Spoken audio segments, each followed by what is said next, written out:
They screamed World War III. They promised chaos, quagmires, and catastrophe. So what actually happened? A Russian-flagged oil tanker tried to slip through President Trump's blockade. Moscow sent a submarine to protect it, and it did not matter. After a week-long pursuit across the Atlantic, U.S. forces boarded the vessel, seized it under federal warrant, and enforced American will in international waters. Russia sent a submarine and still lost. No shots fired, no war, just dominance. But what happened behind the scenes is what they don't want you to know. Now here's what just unfolded. The tanker known as Bella 1, Russian-flagged and carrying sanctioned Venezuelan crude, attempted to break through the American blockade. Now, for weeks, U.S. forces tracked it across the Atlantic. Russia responded by dispatching naval assets, including a submarine, to shadow and protect it. It failed. U.S. European Command announced a seizure between Iceland and the United Kingdom, executed pursuant to a federal court warrant. The Coast Guard Cutter Munro tracked it. British forces assisted with RAF surveillance and the RFA Tideforce. This was Allied coordination at the highest level and a live-fire test of global will. Russia blinked, and the United States won without firing a shot. Defense Secretary Pete Hegseth made it clear that the seizures will continue. The blockade of sanctioned Venezuelan oil remains in full effect. Now, this is not a one-off. This is systematic. A dismantling of the dark fleet that has propped up the Maduro regime for years. Now, when you watch American naval power outmaneuver a Russian submarine in real time, when you see global power tested and the United States win, you realize how fast the world can change.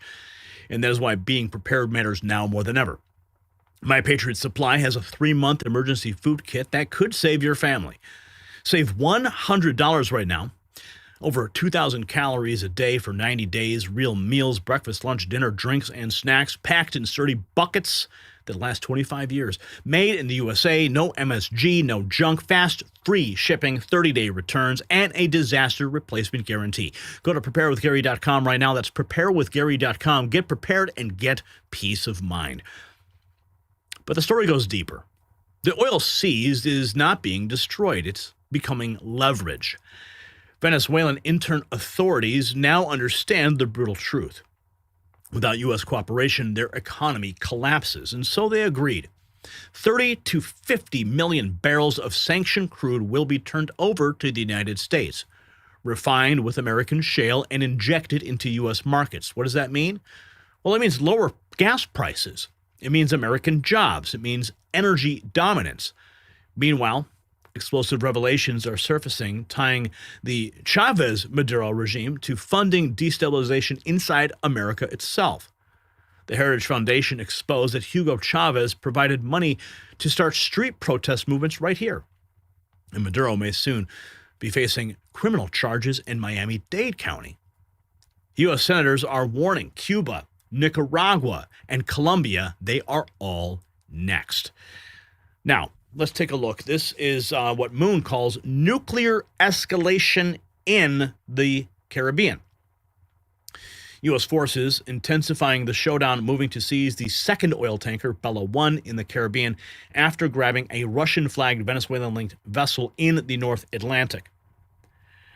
He writes, this is a direct chokehold on critical supplies. Russia's response, the giant awakens nuclear submarines BS-329 Belgrade en route to the Caribbean, armed with 6 Status 6 Poseidon nuclear-tipped missiles that could unleash catastrophic nuclear tsunamis. The Russian mission, protect 5 Russian-flagged tankers from U.S. aggression. Now here's some of the footage of the initial seizure of that tanker. What we're looking at here is it's reminiscent of, what we've seen in Hollywood. You have the infrared heat cameras. You see the bodies rappelling from the helicopter and making their way to the deck of this tanker to seize it. A textbook military operation executed with precision and under federal authority in international waters. This is remarkable video. And here you can see what appears to be, they're zooming in. Okay, so now you take a look here. You can see the action inside. I believe this is behind the walls. And you can see the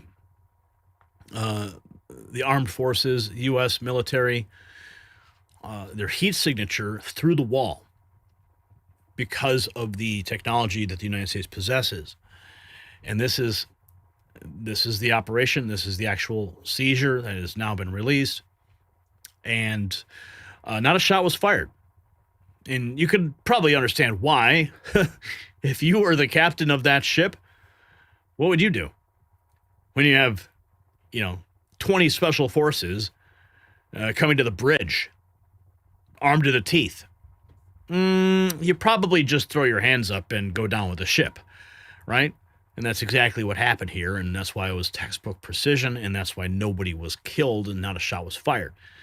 Because at the end of the day, these are oil vessels. These are not military operations. These are not part of a naval armada from a nation. These are corporate-controlled tankers that are carrying the crude that has been sanctioned. So they're not prepared to act with aggression. They're simply transporting sanctioned materials.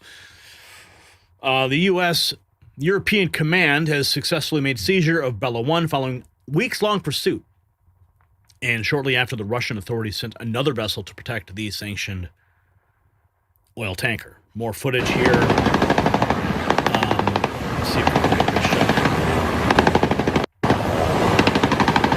So this is the shot in color now that we saw in infrared.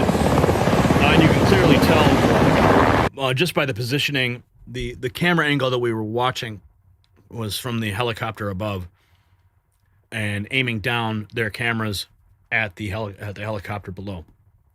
So remarkable second angle being provided here of this.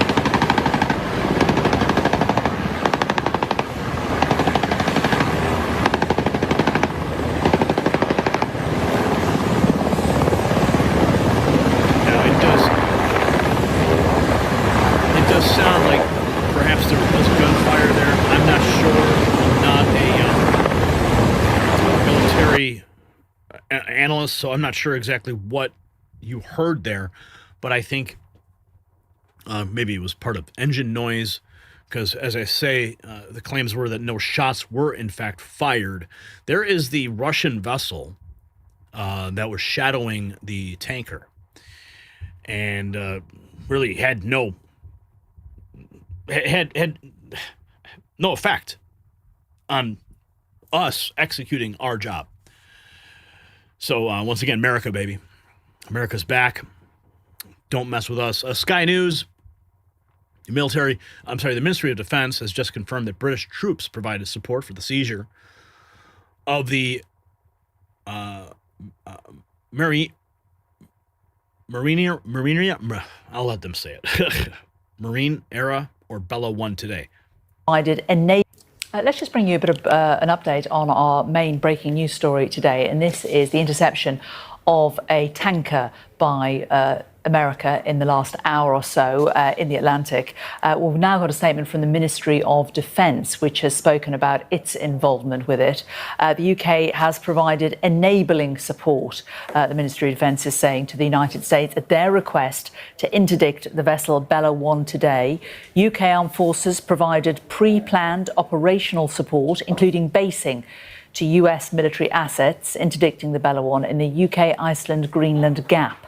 Following a US request for assistance, RFA Tideforce provided support for US forces pursuing and interdicting the Bella 1, while the RAF provided surveillance support from the air. The statement goes on to say the US and UK defence and security relationship is the deepest in the world, and the UK provided enabling support in full compliance with international law. Defence Secretary John Healey says that this is part of global efforts to crack down on sanctions busting. He said that this ship has a nefarious history and is part of the Russian-Iranian axis of sanctions evasion, which is fueling terrorism, conflict and misery from the Middle East to Ukraine, and that the UK will continue to step up our action against shadow fleet activity. It's interesting that he also highlighted the relationship between the US and the UK. He says, again, the US is the UK's closest defence and security partner. The depth of our defence relationship with the US is an essential part of our security. And today's seamlessly executed operation just shows how well this works in practice. So the UK very keen to show how closely they are operating with America at the moment, despite the fact, of course, that it seems that America chose not to inform or notify or even speak to the UK about its operations in Venezuela. Let's just bring you a bit of... So there you have Sky News breaking it down on the cooperation. Let's jump to Fox. This was 10 hours ago. The United States forces actively boarding and seizing a Venezuelan oil tanker that is Russian flagged. U.S. military got there before Russia. The vessel is located between Iceland and the UK and tried to get around President Trump's blockade, but has failed. Military's elite hunter. The ship, previously known as the Bella One, had been accused of violating American sanctions and shipping Iranian oil. The ship has also transported Venezuelan oil in the past, but is reporting to be empty right now. Photos showing a U.S. Army Little Bird helicopter with a boarding party on the skids have been seen abeam of the tanker. Little Birds are flown by the U.S. military's elite 160th Special Operations Aviation Regiment, known as the Night Stalkers. This is the same unit that flew into Venezuela to grab Nicolas Maduro and his wife last weekend as part of the full Pegasus package ordered by President Trump. Now, Russia reportedly deployed a submarine and other vessels to escort the oil tanker. It appears the U.S. military got there first. The sanctioned tanker was recently reflagged to become a Russian vessel. Last month, President Trump ordered a full blockade of sanctioned oil tankers entering and leaving Venezuela. And the U.S. Coast Guard had been trying to board the ship last month in the Caribbean when she was heading to Venezuela. The Justice Department issued a warrant to seize that ship over its alleged sanctions violations for transporting oil on behalf of Iran's Islamic Revolutionary Guard Corps, which is classified as a foreign terrorist organization. Wow. The tanker then changed course and raced to Europe, with the U.S. Coast Guard cutter in hot pursuit to shadow the tanker. In recent days, the U.S. military sent a boarding team of commandos to Britain for the mission of boarding and taking down the tanker. Previous tracking data showed the sanctioned tanker about 100 miles south of Iceland, likely trying to get to Russia. And now, Dana, U.S. forces are reportedly trying to seize a second oil tanker in the Caribbean. As we've just learned, we are working to confirm that second report, Dana. All right, well, hey, Wow. The ship Wow. previously... We are living in some amazing times right now. This is Reuters. 8 hours ago, the U.S. seized a Russian-flagged oil tanker that was being shadowed by a Russian submarine after a more than 2-week-long pursuit across the Atlantic as part of a U.S. blockade of Venezuelan oil exports. Now, as you heard in the last report, what did he say? They changed flags. They changed flags and then tried to flee to Russia under the protection of the Russian flag. So clearly multiple flags being flown by the Bella One, but that did not stop President Trump from executing the mission to enforce the sanctions that would then stop the flow of oil and cash into these terrorist regimes. So remarkable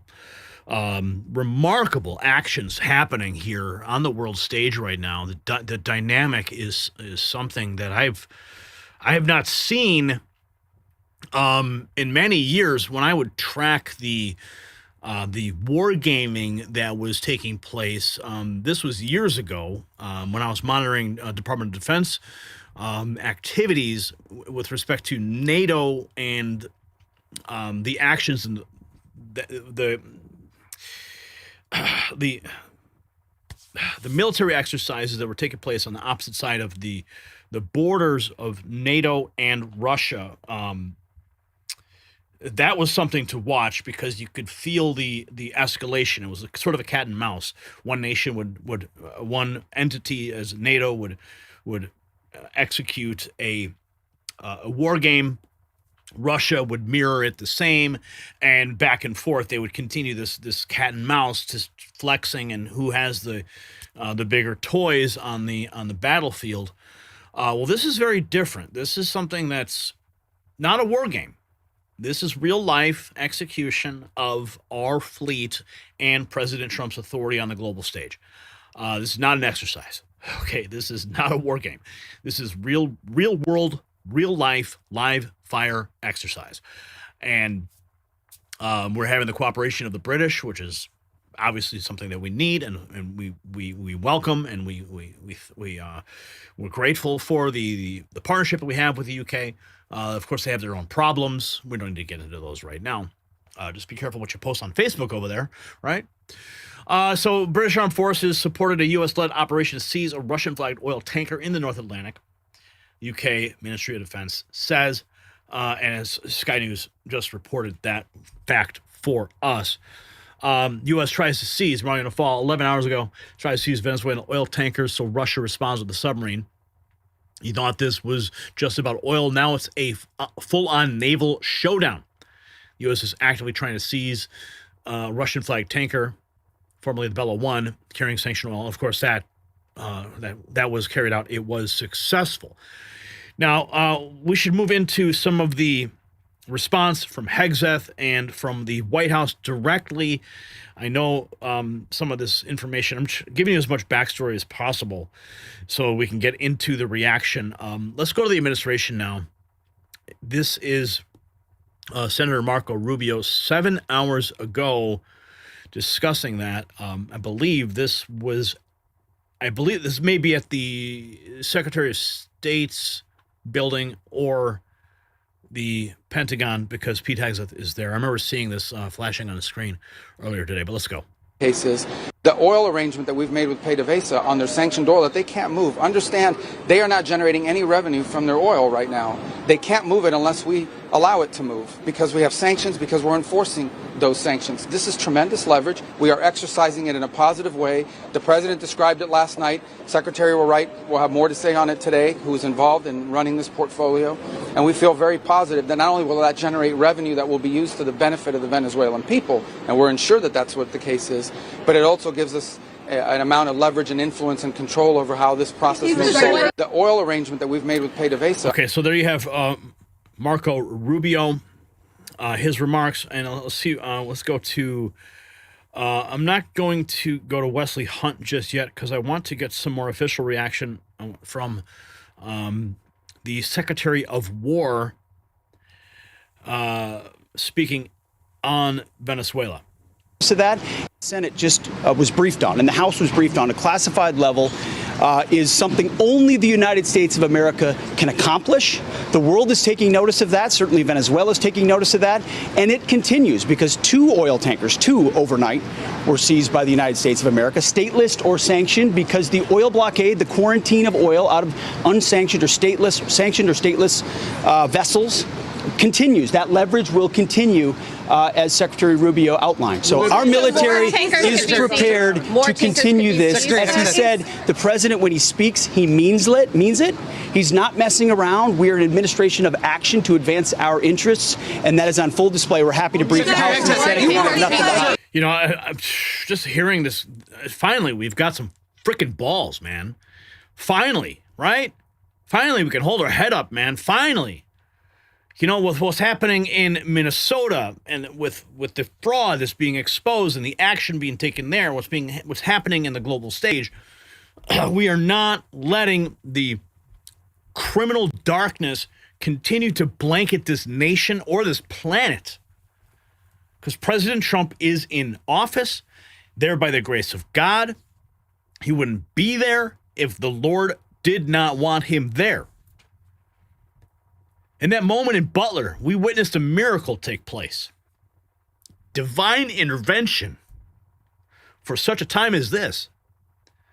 For a time for America to rise up and reclaim its rightful place on the global stage as a beacon of light and hope and authority and peace.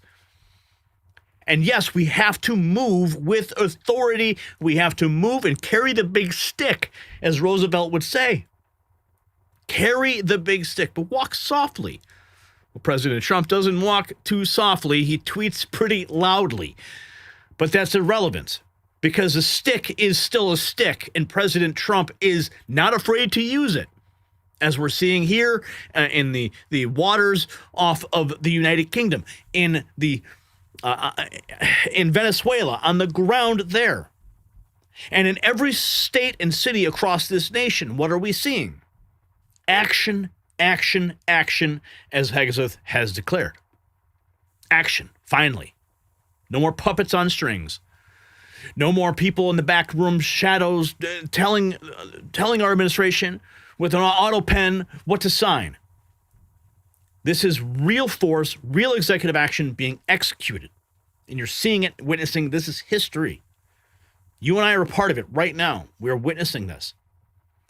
And this is why people who are not paying attention, people who are still asleep, just going about their day, we need to make sure that they are aware, because those are the people who are only hearing the bits and pieces and the sound bites that get fed to them through the social networks, get fed to them through the chyrons that they see when they're walking through the airport and they see something on CNN. Those are the bits and pieces of information that make up their reality. And sadly, because the algorithms and because the true fake news is out there, not presenting the facts, those small pieces build up to a full-on deceptive layer that pushes these people into a state of denial, so that when the truth does come out, they deflect or they act out, like we saw what happened in Minnesota and Minneapolis. See, all these pieces of the puzzle come together, and that's why the Next News Network exists. That's why you're here. That's why you're watching. It's because we are arming the American people with the truth and cutting through it all.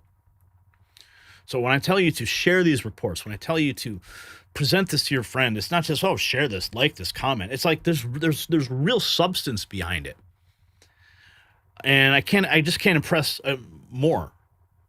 Like, we work here day in and day out so that you have the information at your disposal so you can continue to combat in this information war that we're living in. So we've got about a minute here. It looks like Marco Rubio is about to step up. No. Two quick things, okay? Number one, because we have to go, because we got to brief the House, and if we don't and they're pissed at us, you guys better defend us. That was because we were talking to you. I would make one more point, and it's a very interesting point. One of those ships that was seized that had oil in the Caribbean, you know what the interim authorities are asking for in Venezuela? They want that oil that was seized to be part of this deal. They understand that the only way they can move oil and generate revenue and not have economic collapse is if they cooperate and work with the United States, and that's what we see are going to happen. The Senate just was briefed on. So let's go to the White House now. And this is from the press briefing today. Our cameras were there. The full press briefing, uncut, unedited, raw footage is on our YouTube channel. You can watch it. It's also on our X account. You can check it out there. Hats off to Miles and our team in Washington, D.C. For going there and getting it for us today. But we'll go to the rapid response footage. We didn't have time to clip up our own, but we do have this for you. President Trump following through. Press Secretary confirming.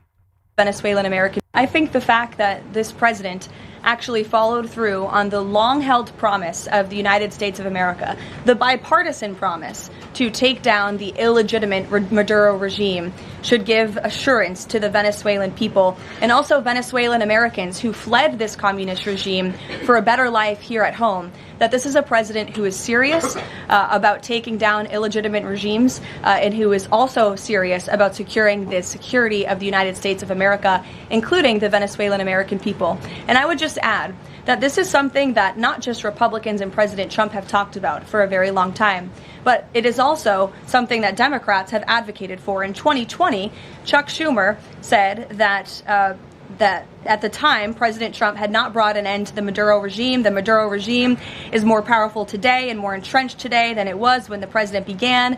Now you hear Chuck Schumer out there saying this is reckless. The American people and the Venezuelan people should be in fear. But this is something that Chuck Schumer has long advocated for.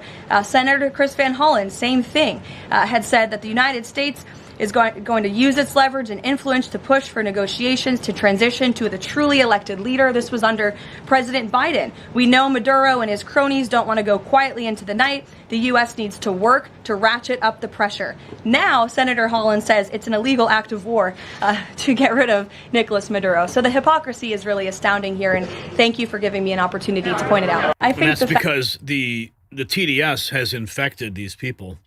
Orange man bad, that's all they can think of, unless they have the executive authority to wield the auto pen themselves. Let's go back to the press secretary. The fake report. I did see that report in the New Yorker, and quite frankly, I laughed out loud because it's very clear it's a fake report that's trying to sow distrust and division amongst the president and his team. Let me just be very clear. The vice president has been involved in all policy. He is the right-hand man of the president on all policy matters, including Venezuela policy. He was, of course, read in and deeply involved in this operation from the very beginning. And he was present on the night of the operation via secure communication at a different location as to not damage the operational secrecy of this mission that was so incredibly important to ensure that this mission could be carried out successfully without endangering our troops. I did see that report in the news. So the fake news continuing to do what the fake news does, trying to sow division. But we'll see through it all. Here's more from the press secretary on the oil that is sanctioned. Ed, as the president. How exactly is that going to work? You're getting it out of Venezuela into the United States? Yes. And then what? That's exactly right. So as you know, Ed, as the president announced last night, this was the sanctioned oil that was basically just sitting in barrels, sitting on ships because of the effective quarantine of the United States of America. And the interim authorities have agreed to release that oil to the United States, so it will be arriving here at home very soon. The United States government has already begun marketing Venezuelan crude oil in the global marketplace for the benefit of the United States, engaged the world's leading commodity marketers, key banks to execute and provide financial support for these crude oil and crude product sales. All proceeds from the sale of Venezuelan crude oil and products will first settle in U.S.-controlled accounts at globally recognized banks to guarantee the legitimacy and integrity of the ultimate distribution of proceeds, and those funds will be dispersed for the benefit of the American people and the Venezuelan people at the discretion of the United States government. How exactly? Think about that. All this oil that was going to Russia, Iran, China is now going to be captured and taken for us. So if you think gas prices are down now, wait until you hit the pump in a week or two. The markets are going to react. And they already are. They're already marketing that oil on the global markets. So she just confirmed it. So I think we'll be able to see a real-time reaction to these, and you'll feel it financially at the pump and your wallet, in your bank account very, very soon, which is just, you think about the cause and effect here, remarkable to consider the market impact. President Trump's U.S.-Venezuela energy deal will strengthen America's national security in the Western Hemisphere, help restore Venezuela as a responsible, prosperous ally of the United States. That's Secretary Chris Wright. Now, let's go back to the press secretary, continuing her remarks with respect to the interim authorities now operating in Venezuela.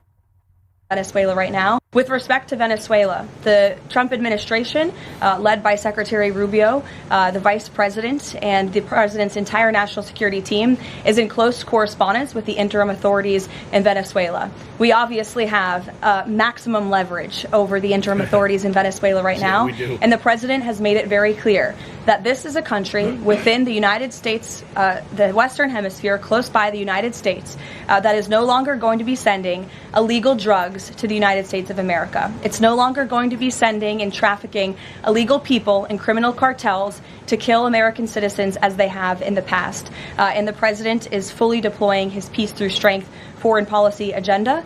So we're continuing to be in close coordination with the interim authorities, and their decisions are going to continue to be dictated by the United States of America. With respect to Venezuela, Yes, we have the leverage now. There's nothing they can do about it. the European Commission, U.S. European Command, says the Justice Department and DHS coordinated with Department of War announcing the seizure of that vessel. The president recently announced your role in executing the plan to turn over between 30 and 50 million barrels of sanctioned oil. Here's Secretary Wright talking about how that is going to affect the market. To get that crude. The president recently announced your role in executing the plan to turn over between 30 to 50 million barrels of sanctioned oil to the U.S. We learned about that as an investment community yesterday. What can you share about? And you know what really pisses me off is that we should really be celebrating this. And remember when Biden drained the strategic oil reserves right at the end of his administration in an attempt to bring oil prices down? He put us in jeopardy so he could try to manipulate the markets to gain votes, to maintain power. If there was any backbone in anyone in that administration, they would have taken action and done exactly what Trump is doing. They would never have had to drain the strategic oil reserves. Am I right? No. President Trump's about to inject 50 billion barrels? 50 million barrels of oil into the markets under U.S. control? How much of that's going to go back into the strategic oil reserves? I know President Trump has mentioned it. Let's continue with the remarks we're going to hear now from the Energy Secretary. The recent announcement and talk about the plans to execute this. Yeah, so look, I'm working directly in cooperation with the Venezuelans. And we are going to, this is the crude that's backed up in onshore storage and that's in offshore floating storage. We're just going to get that crude moving again and sell it, just like we did in our businesses. We're going to market the crude coming out of Venezuela, first this backed up stored oil, and then indefinitely going forward, we will sell the production that comes out of Venezuela into the marketplace. We will have U.S. as the supplier of diluent that's got to go down there to enable that production. We're going to have that flowing again. And as we make progress with the government, we'll enable the importing of parts and equipment and services to kind of prevent the industry from collapsing, stabilize the production, and then as quickly as possible start to see it growing again. And of course, in the long run, create the conditions that the major American companies that were there before, or maybe that weren't there before but want to be there, will go in. The resources are immense. This should be a wealthy, prosperous, peaceful energy powerhouse. That's the plan. The president recently announced your role in executing the plan. In effect right now. Here is Secretary Burgum discussing the oil from Venezuela. Strategically built. Well, at the top level, of course, none of this is possible without Commander-in-Chief President Trump. Strategically brilliant, and then, of course, the breathtakingly excellent execution, not only of something like when we were bombing Iran earlier and taking out their nuclear program, or here, removing a head of a criminal organization, Maduro, who also posing as a president, doing that with flawless execution. All of that's only possible because President Trump had the foundation of having a policy of energy dominance, and the fact that America can take these actions against countries that have these large reserves, and we see virtually no change at the price of the pump here in America, reflects the great strategy and the great execution of the American oil and gas industry, American energy industry, and President Trump. But in case of the synergy between Venezuela, heavy crude, the refineries that we have on the South Coast in the Gulf of America, which were built to handle that, and then you need to dilute that heavy crude with a lighter product. And, of course, we have an excess of that lighter product here because the shale oils that come out of the shale revolution in America are perfect for blending to achieve this. So if you're in the refining sector, this is great news. It's great news for jobs. It's great news for gas prices going forward. It's great news for America, and it's great news for Venezuela, because Venezuela has an opportunity now to actually have capital come in and rebuild their economy and take advantage of the fact that they have larger oil reserves than Saudi Arabia. Saudi Arabia, one of the richest countries in the world. Venezuela, one of the poorest countries in the world. It doesn't have to be that way. With American technology, American partnership, this Venezuela can be transformed, and that's a win for this hemisphere. It's a win for the people of Venezuela. Yeah. Well, big win at the top for level, the of course, people of none of this is Venezuela. possible without. None of it possible without President Trump and his actions. Continuing here, Secretary Rubio, the people love him. And let's check in with DeSantis. Maduro likely to be charged in Miami-Dade on Florida charges now. In state court. I'd also say that I know they indicted him in the Southern District of New York. We also have the right as a state to bring pertinent charges in state court, and we're working on that. Our Attorney General is leading that effort, and you may see charges filed in a place like Miami or Doral, which we're entitled to do. Good. So I'd also say that I know they indicted him in the Southern District of New York. We also have the right as a state to bring pertinent charges in state court. And so the axe is falling, not just by the federal government, but by the state of Florida. Here's more from the press secretary on the release of the oil.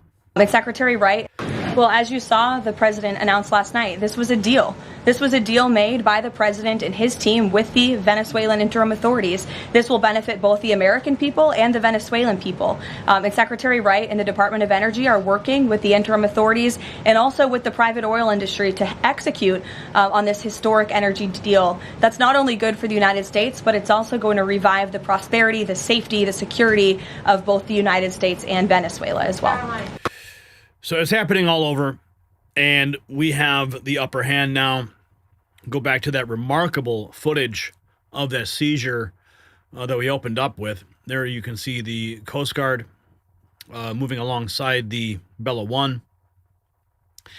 And, the White House is making it very clear, unmistakably, that the administration holds maximum leverage over Venezuelan interim authorities. Their decisions are now dictated by Washington, not Moscow, not Beijing, and Secretary Rubio confirming it, Secretary Hexit confirming it, President Vance was present via secure communication. Representative Wesley Hunt, he stated that the left screamed at World War III after the Iran strike, and now we are not in World War III. A strong commander-in-chief projects force so clearly that the world knows who is in charge without dragging America into endless wars. Russia tested the blockade. The U.S. enforced it. Allies followed. Adversaries took note. So what you just witnessed is American power returning to the world stage. Not rhetoric, not threats, action. A Russian-flagged tanker tried to break through a blockade. Russia sent a submarine, and it did not matter. The United States tracked it, pursued it, and seized it with Allied support in international waters. No war, no casualties, just overwhelming force projected so clearly that adversaries fold before the first shot. This is what deterrence looks like. This is what leadership looks like. The media wanted chaos. They got dominance. Secretary Hexit promised the seizures will continue. The Dark Fleet is being dismantled ship by ship. Cuba, Nicaragua, Colombia, they're all watching. The Western Hemisphere is being reset.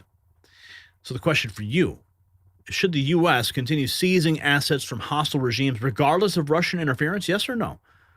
Tell me in the comments, and check out the Next News merch shop, linked in the description. The system controls information. Information control is power. I want you to see this. The truth only survives together. They don't want this shared. Share this now.